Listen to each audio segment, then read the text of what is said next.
2 in this best of 3. We'll see what Longzhu IM has prepared this time around. They still prefer to get that Vayne ban down. Of course, this time they are on the blue side, so maybe they think they can try to take the Gragas just away from Watch. And there's the Victor ban once again. So there's the Gragas ban.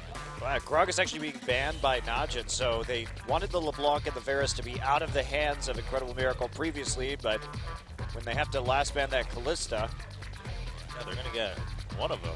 They're going to get something they want, more than likely Incredible Miracle this game. Actually, I am going to ban the Kalista. That's going to free up probably a LeBlanc ban. Yeah. Well, they could dare IM to first pick LeBlanc and just ban the Varus. I think that's probably a better call. As NaJin, you're probably still going to get that LeBlanc in the first round of the draft on the red side. We'll see if IM prioritizes it or not. If that's the case, then they're going to get Rek'Sai. Yeah, I mean, there's there's Sejuani, their pick of a jungler. a lot of options here. They're think of top lanes also, or they could also just secure that Sivir. With Potion and the utility being pretty nice, yeah. So I think you definitely secure that for OQ this time around. Vayne or Tristana can just get blown up very easily. Yeah, you got that spell shield this time. You go for the Nautilus, it's just very tanky. Minimize the burst coming in from this LeBlanc. And what will Goong play into it is the question. 5.9 Zed. 5.9 Zed. Bring it, Goong. I would love to see that. Yeah, see if he plays it maybe a little bit differently or just doesn't take as many big risks. But hey, Zed is still strong. It's just you can't be as crazy about your dives. And there is the Janna and the Lucian. So going for that bully lane up against the Sivir, trying to do a lot of damage with the Lucian trades off of his passive, combined with the Eye of the Storm. Goong could go for the Kassadin, and that is what he will do. All right. Just trying to have a more patient laning phase. At least they have some wave clear in their Sivir, and there is the Rek'Sai for Watch. Still no jungler yet on the side of Incredible Miracle. They could go for Maokai Sejuani here and set up for a pretty standard team fighting composition. Yeah, the Maokai being secured, also just a good pick away from NaJin when you already have LeBlanc, but maybe they want to just favor a little bit more power in Hecarim. I really prefer the Maokai here. I just don't go for a blind pick Hecarim when the Gnar is still up. It technically worked for NaJin last game, but not for the reasons you think it did. That was not one of the reasons. He was still having a really hard time in lane, Duke. And there you go, Maokai and Sejuani, as suspected, will be... Oh, okay, Evelyn, fine. Okay. I mean, Tucson, he did all right in Sejuani as much as he could, especially given the pressure that Watch put out early on. Personally, I don't like Evelyn into Rek'Sai. I think it's kind of pointless because it eliminates one of the main strengths that Evelyn has, and that the Sejuani sets up more for the AoE. Yes. If you're going to have to farm pretty passively anyway because you're going to be seen by Rek'Sai, then what's the point of the Evelyn? Yeah, and this right here means that I am the only surefire initiate they have is going to actually be Apple on that Maokai. The others are very situational. You can usually find a flank with Evelyn if you're a top jungler. And will we actually see a top lane rise for Duke? Remember, back in his KT days when he was Leopard, he was actually a very good top lane rise, but I'm not a fan. I like the Rumble here. You already have a scaling champion in the Kassadin. Don't overdo it. Play for a safer mid game where you still have that punch. Let Goong carry you late, and so I like the Rumble. Yeah, Equalizer also going to do pretty well when the other initiates from IM kind of have to just walk towards you, other than LeBlanc, really. So, all the picks going down. Now, Goong with that Kassadin, he's played this matchup earlier this season against Anarchy. Did end up doing well that game. Got the win against Mickey's LeBlanc. Eventually, they lost the whole match, though. But Kassadin, I mean, yeah, because of that shield, the magic shield you get on your Q, you can trade pretty favorably in lane. Then you just scale better into the late game. And Goong, of course, going with that comfort pick once again. And the Sivir Kassadin combo is really scary, too, in terms of that mobility in the late game. So, right on. NaJin, like the composition, should be fairly balanced as they head into the late game. And Watch should be able to camp that mid lane and keep Goong alive early and keep eyes on Tucson's Evelyn pick.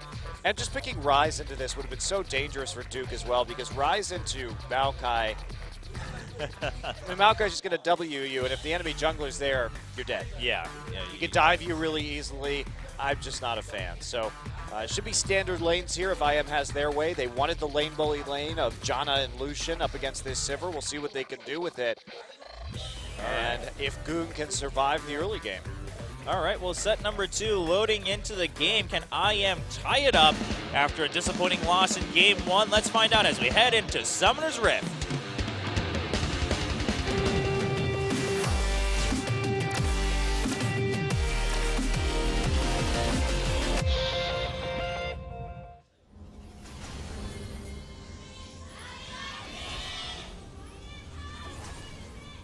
Game 2 of this best of 3 today, or one match between Longzhu IM versus NaJin e-mFire. And looks like for now, everyone just heading to standard lane matchups, and probably not, no big motivation to necessarily switch out of it. No, I don't think we're going to see invades here, even though NaJin may want to dodge this 2v2. Right. I mean, that's kind of the one reason, but I don't think it's as emergent. Certainly not urgent. Duke going with the Doran's Shield for that sustain this time. Be passive. TuSin going to sneak his way into the enemy jungle as Rek'Sai dips into the bottom side of the map, so they will get deep ward down to see the starting jungle pathing over at the Krugs. And also, Apple sneaks a ward in by the top turret. So they are at least looking for a lane swap right now, seeing if OQ and Pure are standing by their tier 1 or who's up there.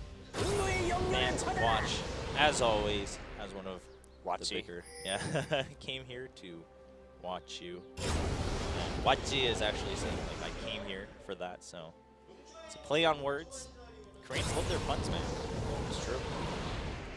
It is quite true. They enjoy puns. They enjoy slamming words together with syllables.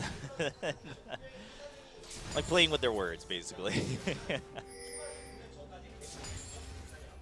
And yeah, standard lane is just going to come through. Maokai going to pick up that wolf camp. Pretty standard these days. And we're already kicking things off with a little harass, but there's the heal coming in right away from the Relic Shield. Pure just taking some free hits. Nautilus is so tanky in the early laning phase. Look at that trade right there, doing pretty much nothing to Nautilus. Yeah. Oki took a little bit of a hit. Now, it will stack up, but of course, Lucian needs to start managing his mana a little bit after using his abilities in such quick succession early on. All right, looks like mirror jungling from our 2 junglers so far, both starting Krugs into red and then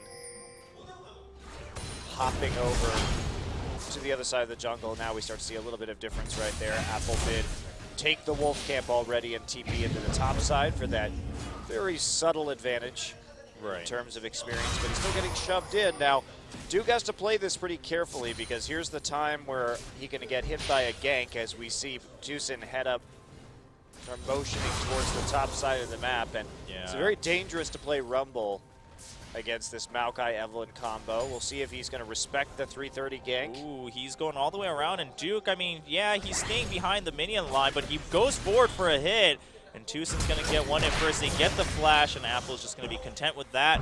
TuSin gets a little bit of a hit onto Duke also. Now, Duke has his teleport, and also the lane is shoved forward, so we'll see how Apple deals with that lane now. And there. Predicting those ganks from an Evelynn is very annoying, obviously, because even though he had a ward in his inventory, not going to help him in that particular situation. He can just rely on the fact that he does have the TP advantage and TP still up, and Watch will be covering him as he tries to break the freeze on the turret that Apple has developed right now. Yeah, TuSin taking some Raptors. Now this, if Watch is smart, he's just going to sit in the lane brush and wait for Evelynn to come. Apple still playing a little bit aggressively too. Oh, Apple's just starting the duel, waiting for TuSin to come in, but he takes too many hits, and there's a flash forward from Watch, and TuSin just has to back out. Apple going in a little too early and taking a lot of minion damage too, and now Watch sees TuSin with that Tremor Sense. The ping's coming in. TuSin has to run as fast as possible. Goon doesn't have too much leisure to come help, so TuSin will be able to get out just fine. Wow, that was such an ill-advised trade from Apple onto this Rumble. Duke doing most of that damage, like you said, with the minion wave himself, and just Watch flashing in, but that's such a predictable thing to do. Now let's talk about how that unfolded. NaJin knew, due to their early level 1 ward, that he was starting up in the top side of the jungle at the Krugs. Therefore, he would have cleared down to blue by the time that he was ganking up at the top side. At that point, Watch will probably recall for a jungle item and could head back into lane. They also knew that there was a freeze there. Ergo, Rumble would have to push forward to try and clear it out. And as a Rumble, when you play against Rumble at professional level, almost always there will be a jungler in the lane to counter gank because Rumble is vulnerable, particularly without flash. That was an extremely telegraphed position from NaJin, and Apple just fell for it. Yeah, he went a little too early. TuSim was still quite a ways away, but Apple got a little eager, thought maybe he could get enough damage in. On to Duke. Theme for today, Longzhu IA, ill-advised. It was. Not incredible miracles today, but we'll see if they can climb back in. I mean, the game is far from over. No, in fact, IM actually does have a little bit of a gold lead right here in spite of the... Well, they're at least keeping it even due to the CS differential. Yeah, I mean, Apple still has, you know, it was shoving in just fine, and they'll be able to trade there. Mid has a decent advantage, although Goong's been trading very favorably. He hasn't been able to farm as well, and Frozen going for that Chalice just to kind of even out that trading circumstance against Kassadin, really, and to shove it in, of course, with that mana regen too. OQ taking a little bit of a hit in terms of his CS. Expected in this lane matchup, though. He's going to go back and start to make his first purchase of the game. Probably will be a pickaxe as well as what Lucian has. So both players going double Doran's Blade pickaxe for a stronger laning phase right now. Early recall from the 80 carries. And Goong already... Oh, Goong goes for the slow onto Frozen. Frozen gets the chains. He gets the snare onto Goong, but Watch is still there. Watch looking for the knockup, forces the second blink away from Frozen. Frozen didn't have to use any summoner spells on that one, so not too big of a loss. Just got chased away for a couple seconds there. Yeah, really didn't even take any damage either, so Watch showing himself in the mid lane for not very much benefit, but TuSim unable to take advantage of his appearance. And there is a Scuttle Crab for Watch as he moves forward and finds TuSim. Yeah, you'll see that. TuSim just going to clear that out. Doesn't really want to deal with that sitting around there while he continues to roam his jungle. Duke charging up. See if he can get some extra damage onto Apple. He actually didn't need to clear that ward out because it was only a trinket ward. And he had just cleared that Grom, so by the time that he got up back into that side of the jungle, there wasn't going to be any information. So he kind of actually wasted his sweeper right there. Oh, that's true. Very true. Pure and OQ doing what they can, and gets a nice drag down onto Roar, and there's the spell shield being soaked in by OQ, but he still takes a big hit from Roar, and there's the Ignite onto Roar. He takes both sides of Movement Blade, but here comes the teleport from Apple. OQ's really low, but Roar doesn't want to charge in as Duke also counters with his own teleport, and all is back to normal, pretty much dead even in terms of health loss too. Yeah, that was a deterring teleport right there. Just making sure that OQ didn't all in as soon as the exhaust was up. Right. And giving that support. TuSim now creeping through. Ignar goes for the Howling Gale, only gets to knock up onto Pure though. Here's the thing though. Roar used his Scrying Orb on the brush in the river, which is a bit of a tell that you want to play aggressively. Because if we look at the minion wave right now, it was pushing towards Roar, so the only reason he would use his orb on the river brush when his support is in the river brush closer to him is because they want to gank. So, I don't know about that. That's why you saw OQ and Pure backing off immediately. Yep. Knowing that their jungler's not there, IM got that information, and all is back to normal. So TuSim just not getting much advantage of the time spent there, but he didn't stay around for too long, so no big losses, just no big gains either for Longzhu IM. We're still a little bit behind thanks to that first blood going over to NaJin earlier on, and now they've stabilized somewhat. In fact, Duke leading a bit in terms of CS at the top.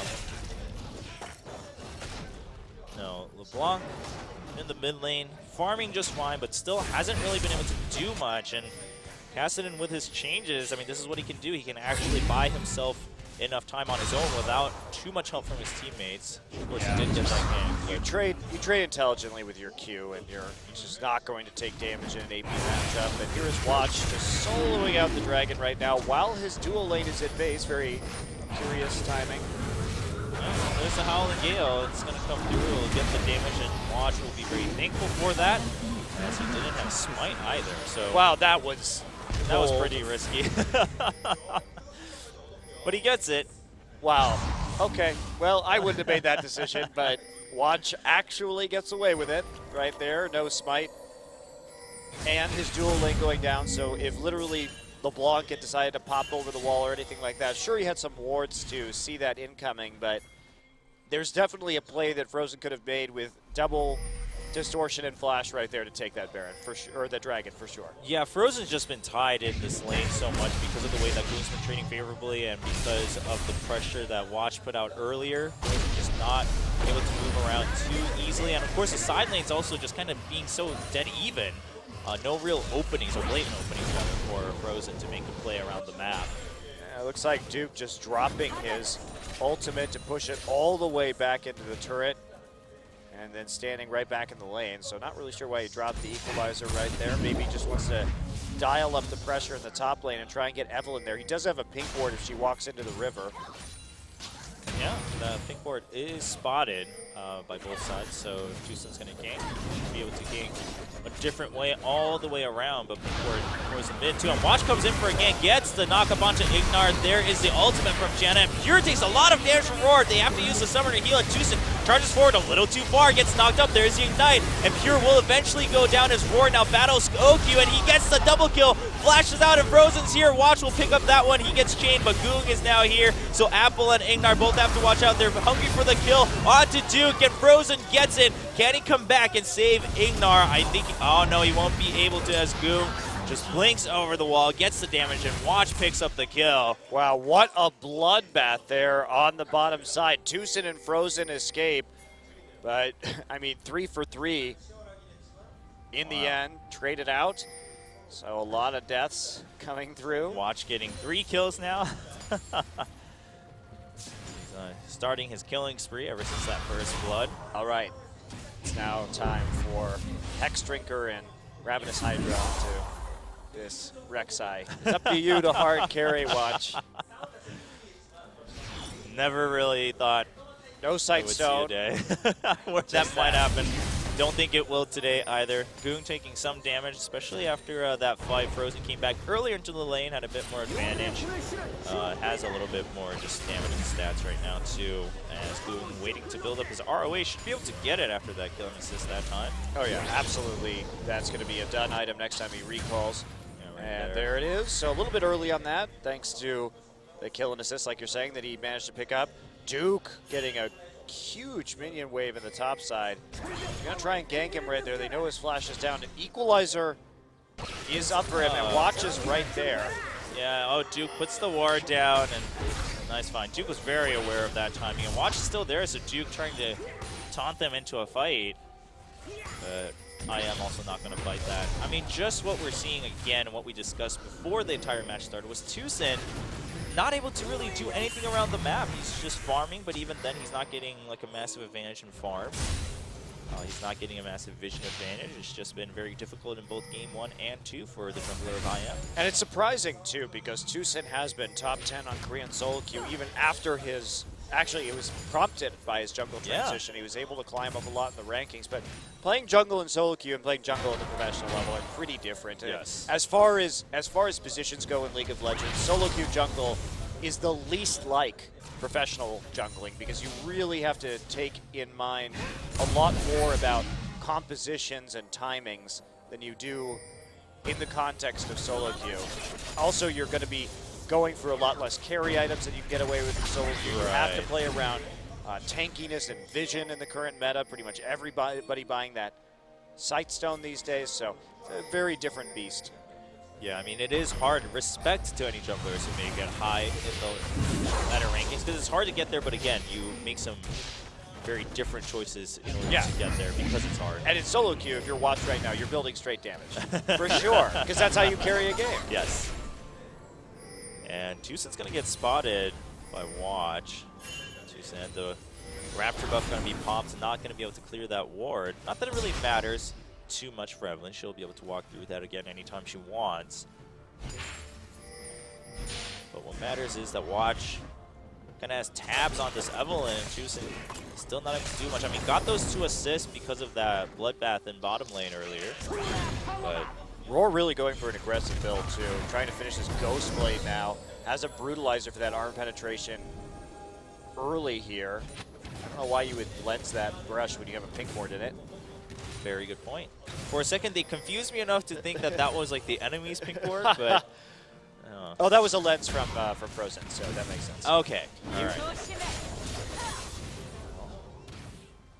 Although, at the same time, I mean, you were seen by the pink ward. Okay, he did it before he saw the pink ward, and the idea was if he was lensing that brush, it would deny the vision as he walked through it to make him safe. It actually was smart, but fair enough. And here's a gank down onto the bottom lane. TuSin gets ult onto both people. There's a depth charge, but TuSin isn't the one taking the tower damage. OQ is going to get down as the Ignite pushes both of them back into the wall. Meanwhile, in mid lane, Frozen takes a huge hit. Gonna have to double blink away, but Watch is here. Oh, a nice fake back, but there's the smite already went down from Watch. So slow, helping Goong just catch up by walking forward. It was a really nice dive. Great Monsoon by Ignar, too, to keep everybody healed up. Now, I don't know if IM's going to be able to do this. TuSin is there, but there's a lot of threat from Goong's Kassadin, even though he only just started to stack up this Rod of Ages. Goong's going to return to the mid lane, start actively clearing this minion wave again. No teleports are up, but they are up right now.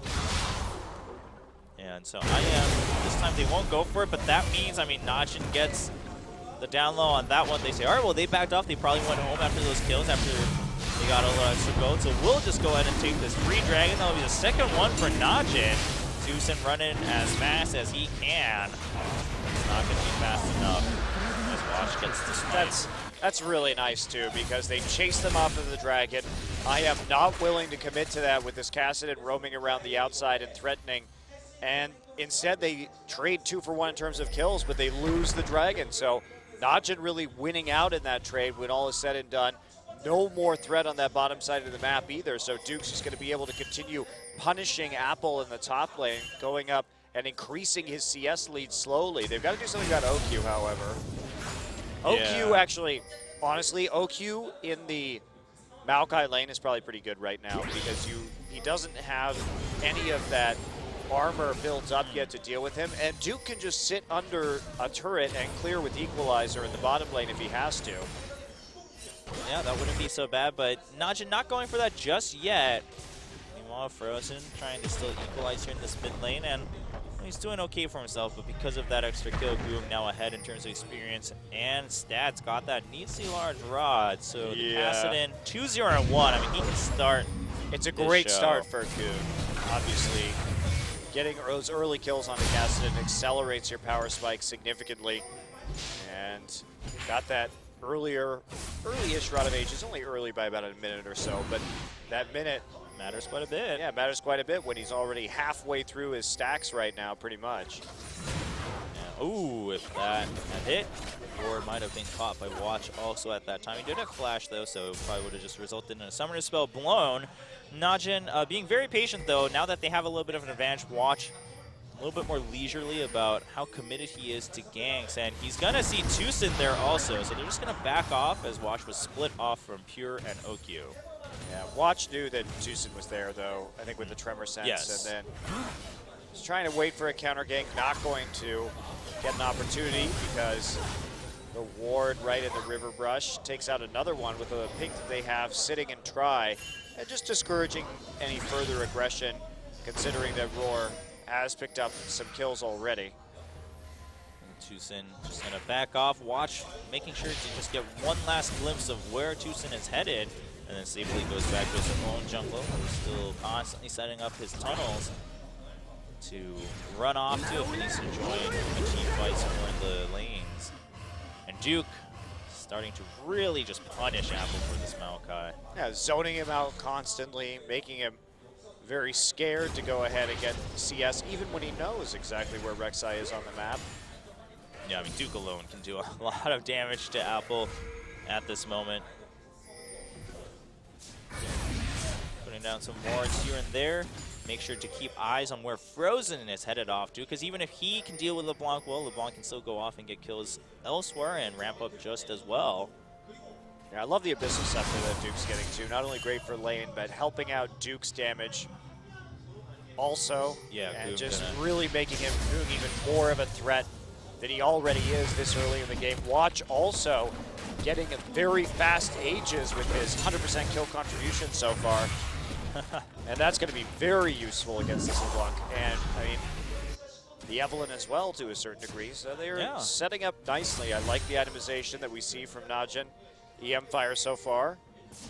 Curious what that needlessly large rod is going to be turned into. If he wants to take the safer route, well, he'll have that Zhonya's Hourglass to dodge a LeBlanc combo.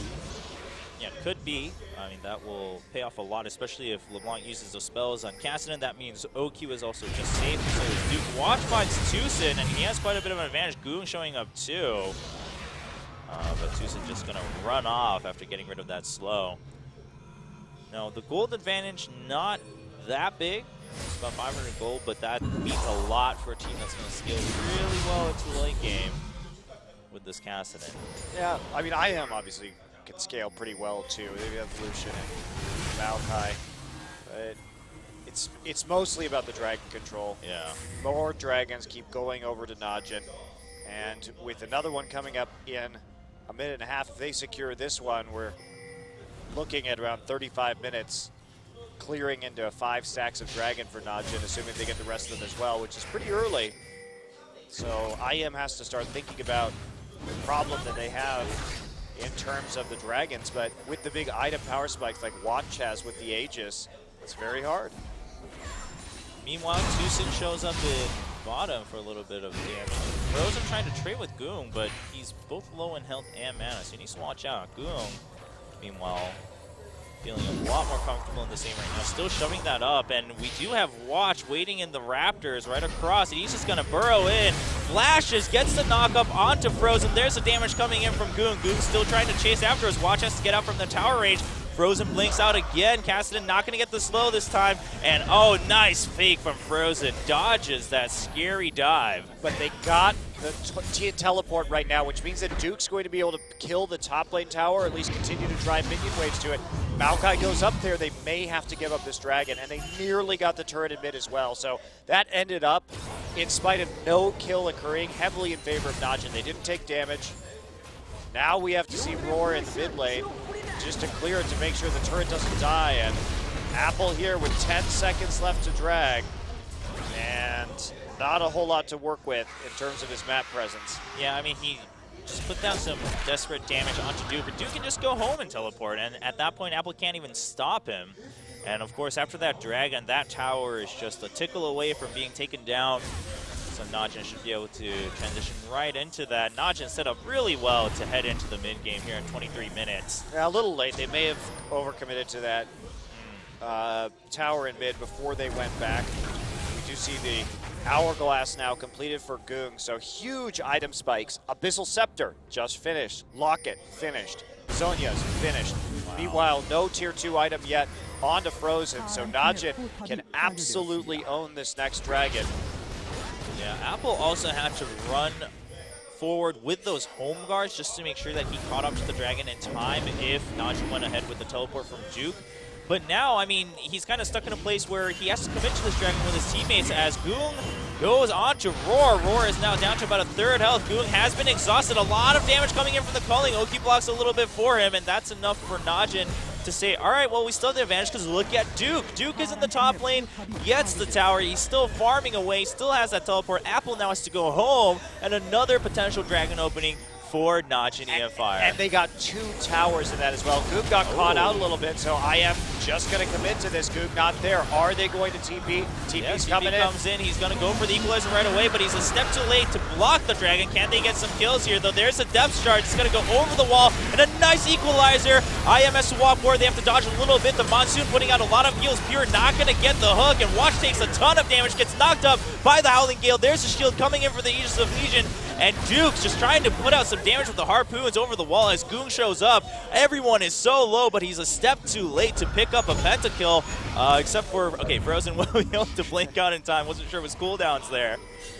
Wow, so NaJin gets the 2 turrets, but thanks to Goog getting pushed out, they give up a Dragon, and no one actually dies in that skirmish because Goog takes so long to get back out of base and into the pit.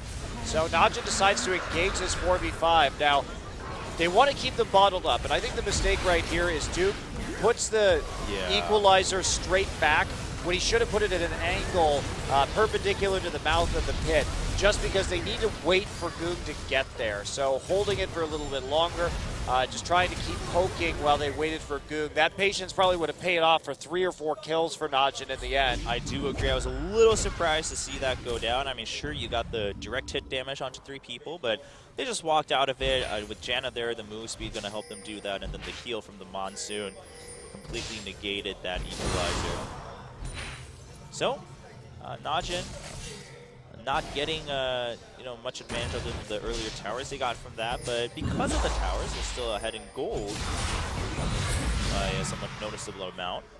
And at least Goong hasn't died yet. His items are still going just fine, so I don't think neither team is too concerned. IM does have to watch a little bit how they start to manage the lanes, though, because Apple can't really deal with Duke as well anymore. Yeah, this is just a slow march forward for NaJin, however, as we take a look at them on the bottom side of the river right now. Not really an objective down there, but still 4 of them milling around in that part of the map. They're trying to catch out an overextension by Roar, who's a very juicy target for them, considering he's doing pretty well right now in that bottom lane, winning it so far.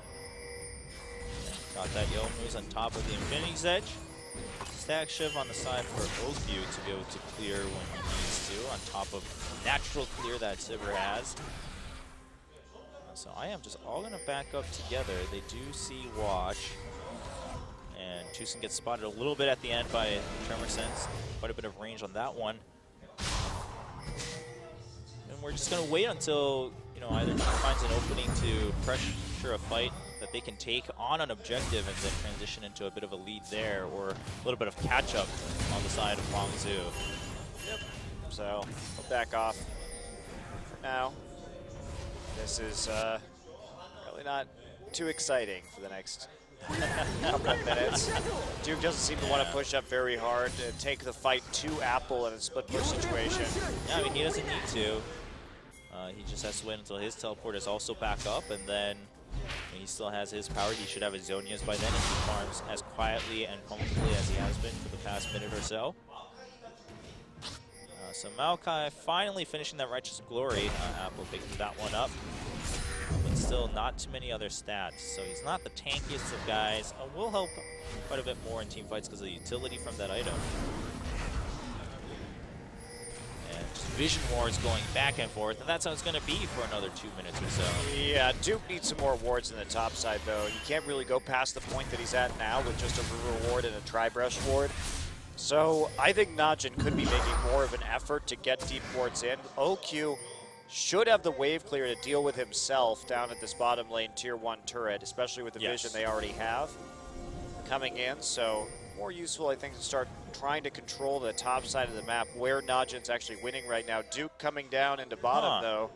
It's like some shenanigans are afoot. Yeah, I mean, I guess they feel that, well, maybe IM is going to start to prioritize this bottom tower, so let's just go ahead and try to counter-push this with the Rumble coming in, and then they can transition into the Dragon at 130. Now, Maokai has teleport, and you'll be able to maybe equal out the tier 1 in top. IM just going to give up the tier 1 in bottom, though, so they'll just trade 1 for 1, which means NaJin continues to have that tower advantage by 1. But having the turret advantage at bottom right now is much more meaningful because of the Dragon timer and where that minion wave can be pushed forward to. So Apple will trade, but it's not an even trade. Well, it will be if they just push this right back out and OQ doesn't stay to defend. Oki's going to get slowed in. There's the culling. He has to use the heal and his ultimate to get on. Trying to put damage onto TaeJin as the tower is still alive. And we're just going to see Roar go forward with the shield from Janna. Takes that down. And so now IM catching up a little bit. Meanwhile, Duke, though, nice timing. His teleport is now back up, so he goes forward to the top lane to shove it back out before a dragon fight happens. So they do get 2 for 1 there. Now, the bottom tower was obviously very low, but great play from IM to abuse the recalls from NaJin and start to even up this game. They are within 2K at the moment, starting to close the gold lead as NaJin looks to get the vision wards down around the backside of the pit. They could use a couple more pinks and sweeping lenses to make sure that it is a total blackout scenario. And even though they don't have the bottom lane edge anymore, they do have that mid lane pressure advantage, considering their tier 1 mid lane is still up. TaeJin, oh, nice steal from Watch. Smite is down, but should be back up by the time they really go for the dragon. Now, On the Hunt is down along with Evelyn's Agony's Brace, but the On the Hunt utility for NaJin is going to be missing for about 20 seconds or more. Right around now. Duke is already hiding out here. He doesn't get the hit from the Harpoon.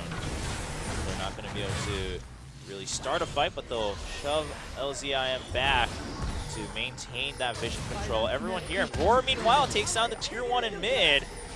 Longzhu really making as much as they can out of all these situations. Has 3 towers in a row for IM. Yeah, and so NaJin responds by just starting the dragon. Now Frozen is across the wall, puts down some damage onto Watch. The dragon's going down pretty quickly, but there's some Righteous Glory coming in. Roar dodges the hook, and wow, they get the steal. TaeJin picks it up. Pure has to be knocked out. Roar gets a big hit from the equalizer though, and Goon comes in to pick up that one. TaeJin also has to run away. How many kills will NaJin get to equalize out of this fight? Watch gets locked down by the chain, but Apple can't stick around for the damage. Goon gets a double kill. They're looking for TaeJin. Oh, TaeJin gets spotted by the Golem, and he's going to get slowed down by Goong. Eventually will go down with another Riftwalk hop here. Well, he's going to run away, but gets slowed down again. A little bit of a longer chase, and Frozen, the only one left alive. 4 kills to 2 in favor of NaJin after that fight. Yeah, 4 for 1 at the end, because let's take a look at that one again. So the dragon gets taken by TaeJin as Watch loses a smite battle right here by just a hair. Pure goes down immediately, but Roar has already taken so much damage. And just look at Goong over the course of this fight. He's able just to track down kills one by one, while the spell shield from OQ and Duke's body blocking does a lot of work to keep Watch alive. Now we see Apple here. Flash coming back as Frozen W's in, and there's the Zhonya's Hourglass finishing off the kill there with an E. So favorable trade, but still the dragon evened up by IM. They keep themselves in it. Yeah. I mean, they're keeping themselves in it, but Goong is growing so consistently, whereas Frozen hasn't been able to grow as quickly compared to this Cassidy. 5-0-1 and farming just fine. Well, he has look that at Void Staff now. Yeah, look at the item differential already. No Death Cap completed yet for Frozen. Meanwhile, 3 core items done for Goong and another large rod. Wow. So he's having a huge game so far. Yeah, just foregoing those boots. Don't really need it when you can hop around every 3 seconds or so. And you have the Void Staff for the Magic Pen anyway at this point. Not as big of a priority. You also have On the Hunt. And Pure going to get caught by TaeJin. They're going to turn right back around as OQ activates On the Hunt, gets a lot of damage down to TaeJin. Watch shows up for the kill. OQ picks up the last hit. Boom gets slowed down by Apple and Roar. But they're going to charge back forward. Roar gets slowed down, and there's an equalizer. Roar gets hit by it in, but they can't get the knockup. Apple gets held behind. He's just going to sacrifice himself as he goes back in to make sure that NaJin doesn't charge forward. And this might be a Baron for NaJin e-mFire. Yeah, OQ gets a couple of kills on the board after having been behind this entire game. Now they can turn on the Baron. Nice chase there. Not a lot of follow-up, actually, from NaJin. Not a lot of hard CC, but they have so many slows with the equalizer and the force pulse that they're able just to finally and methodically chase IM down the mid lane. And OQ right here. TaeJin gets caught out, continuously CC, tries to get out with his ultimate, but Watch is there on the other side. And here we go. On the Hunt gets triggered, and they just can't move fast enough to deal with this, especially when the equalizer pops Apple left at the rear. And No way he's escaping that one. Really want to commend Pure for its depth charges this game. We're keeping an eye on Roar, and as soon as he comes into range, he picks that one up. Frozen gets knocked up, but TuSin showing up for some help. A lot of damage coming in from Watch, though. And we do see Duke showing up. He's going to run into Ignar first, and he's just going to start burning her down, melting her, and one last auto attack. Oh, the Monsoon at the end, the exhaust and the Monsoon, but there's the equalizer. Ignar just has to wait. He has to wait for his doom as the Flame Spitter comes forward, and he just gets burned down. Goong and Watch showing up behind the tower, almost gets the kill onto Frozen. No man escapes Duke. Man. I love watching Duke. I love the camera shots of Duke because he's always bouncing in his seat chewing gum, no matter what happens. Sometimes he has a coy grin if he makes a good play. Yeah. He's one of the most fun players to see on camera. Well, that results in a tier 2, of course, with this Baron buff. An easy task for NaJin e-mFire at this point, and it's their game to lose now for sure. As they just charge forward, and that's going to get the kill onto TuSin because of the damage over time from Ignite and Duke from the Leandries. They're just going to get that inhibitor in mid. Only one person down from Longzhu, so they won't be able to go for a big shove in to finish the game, but really securing things now. 6-0-2 for Goong, 3-0-6 for Watch. Really good scores all throughout, and now they're just focusing on this bottom lane. They still have that Baron, but want to make as much out of it as they can. Just keep on pushing. They have the advantage right now. Equalizer has come full circle, off cooldown, but I think they're content with what they've got. All right, they decide, well, you know, some of us can buy some items, so why don't we just go back? Duke showing off his skills, shooting out his harpoon while charging through and wasting all of his home guard boost in base. Running around in circles. Well, they want to set up for the Dragon, I think, in advance, considering that they hadn't used a lot of that money they had picked up. I think Duke was going to go top lane, and Goong called for the farm because he's probably very close to finishing his next item here. Yeah, he must be extremely close to another 120 AP item. Yeah. Probably going to be a death cap, but... I would assume so, especially at this point when you have so many other AP items on top of that. Yeah, there we go. Death cap being finished. Goong, a scary, scary monster at this point. Sure, Death cap on the other side, but no Void Staff. And just it's 3 to 4 core items. Once again, a full core item behind for Frozen. So he's at 661 AP. Lots of health and mana thanks to the Rod of Ages. There's Pure doing his epic Knight versus Dragon. Role-playing in League of Legends. Standing there, staring down the beast. And then a different beast comes in. Just swallows the dragon whole. Watch picking that one up. And Goong now starting to split push. Very comfortable with all the items he has. Has his flash too. Doesn't really need his ignite to kill anyone at this point.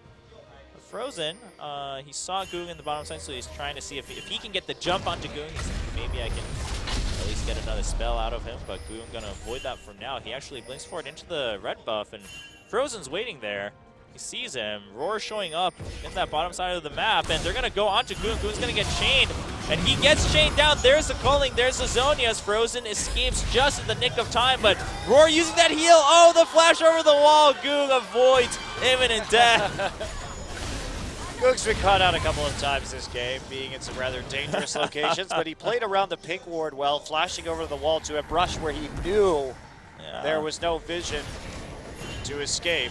And Summer to heal now down for Roar. Wasn't even used defensively, was used to try to secure a kill, and he didn't get it. So Roar really has to watch out. I mean, if he gets hit with a depth charge now, he's not really going anywhere. All of Longzhu now on the top side to block that, but their Nexus towers are getting hit, and TuSin gets caught out over the wall. Frozen gonna help him escape, but Goong's over the wall. He goes over, he dodges out the Gale, and there's an exhaust onto Roar. Gets hit with a depth charge again. He has to flash over and dash out as Pure just marches forward. They're gonna cut off some people. Roar doesn't get hit by the hook, but Goong tries to pick up that one kill. He does against TuSin as Watch gets pushed back, and Frozen has to dodge away with a double blink. Apple getting left behind once again just to save his team, but nothing they can do about the turret. With 1 minute and 40 left on Barrett, NaJin gonna still push forward. before they maybe have to go secure the Baron for a sure and clean game. Yeah, I don't think well, maybe they'll go for the inhibitor. Longer death timers right now as we get 40 minutes into this game. Goong just going in for a QE combo. And now, inhibitor down. Plenty of time to get to that Baron if NaJin decides that's what they need to do to close. Well, they will go home. I mean, you have some tunnels here on this side of the map for Watch to ult down into if he needs to, so he's going to go ahead and clear that wolf first. But some pings coming in as Longzhu did have a ward there, so Watch sensing, seeing Frozen march through the base. Didn't want to risk that. He was pretty low in health. He'll just go ahead and go back home too. 8-0-2 now. Just keeps on climbing. Duke now looking forward to his Rabadon's death cap. Oh boy. Yeah, he hurts a lot already, but everyone's so scared to walk in to this jungle. Would you walk into the Goong butt fresh? Whoa, there's the big Nautilus too. I'd almost rather walk into Goong than Duke though. At least Goong's kills are quick. Duke's just like, I'm melting you, you can't do anything about it. You're just like, no! You don't like Duke's rotisserie? No. Baron up in 10 seconds. We're gonna change the Kentucky Fried Chicken here to Korea Fried Chicken, and we'll just have, we don't have the Colonel, we have the Duke. And he's gonna be the one cooking the chicken. That'd be pretty awesome as Apple gets caught once again, left behind. Teammates can't help you when you're getting burned down by a scary Yordle in a machine. And a lot of other scary things, like a Void person. What exactly do you call Kassadin? I don't know. Terribly designed. Well, Watch secures that Baron for NaJin. It should be the final push for NaJin e-mFire as they come forward. What is the Void anyway? I mean, we know League of Legends is just a mess of fantasy tropes. Tucson gets caught, gets hooked backwards, and there's the culling, not really doing much, and Roar just has to keep his distance even while he's doing the culling, because Goong could jump onto him anytime and bring him down to below half health with one go. Goong even has that elixir. He can maybe even 100-0 him after like 1.5 cycles of his skills. Yeah, that's a pretty fed cast. Yeah, 778 with that Baron buff. And this is one of those games where Goong looks amazing. When Goong is good, Goong is really good, and he takes over the game by himself, and he's capable of having these massive carry performances. It's just, he can't do it with any level of consistency, and it's one of the shames about Goong as a player. And there's the teleport onto the minion being targeted, and home guard from Duke as he gets slowed down. But he doesn't care. He'll just go ahead and take the inhibitor. 3 inhibitors down against Longzhu IM. They're going to have to put up a final fight, but it's not going to be a pretty one. NaJin e-mFire having all the tools they need, just waiting for all the super minions to come in too. They don't want to take any risks. Just want to dominate in game 2 to secure a clean 2-0 win in today's matchup. Longzhu IM trying to fight off the end of the game. A nice equalizer across the Nexus turret. Goong getting exhausted again, but lots of damage onto Ignar. And Frozen just doing what he can from the side. Watch actually gets targeted by one of the towers for quite a bit of time, so he has to back out. Tucson having some burn damage on him, but he'll be able to escape back into Fountain. And as the minions swarm around the Nexus, NaJin e-mFire will finish game number 2 and get the 2-0 victory against Longzhu IM. Yeah, pretty convincing match tonight. NaJin pulling it together. Had some worrisome moments in game 1, but they managed to take away that risky Baron. And then game 2 was just NaJin pretty much from start to finish, getting a very quiet laning phase to get Goong rolling, and Goong ending the game with 9-0-3 on his Kassadin, one of his trademark champions. Yeah, very well played. Just playing patiently in the lane phase, just going for the trades that he can get advantages in.